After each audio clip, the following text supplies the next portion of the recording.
നിന്നെ ചതിക്കുകയും ദ്രോഹിക്കുകയും ചെയ്തത് ആരാണെന്നും ഇപ്പോൾ നിനക്കൊപ്പം ചിരിച്ചുകൊണ്ട് തള്ളിയിടാൻ ശ്രമിക്കുന്നത് ആരാണെന്നും എനിക്കറിയാം.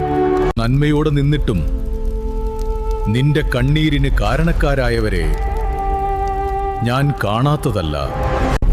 നിന്റെ കണ്ണിൽ നിന്ന് വീണ ഓരോ തുള്ളി കണ്ണീരും, നീ വിഷമിച്ച നിമിഷങ്ങളും എന്റെ കണക്കിലുണ്ട്. നീ വിഷമിക്കാതെ ധൈര്യമായിരിക്കുക. നിന്നോട് അനീതി പ്രവർത്തിച്ചവർക്ക് ഒരിക്കലും രക്ഷപ്പെടാൻ കഴിയില്ല. അവർക്ക് ഞാനൊരു സമയം കൊടുത്തിട്ടുണ്ട്. അതുവരെയും വിജയിച്ച സന്തോഷത്തിൽ അവർ കഴിയട്ടെ.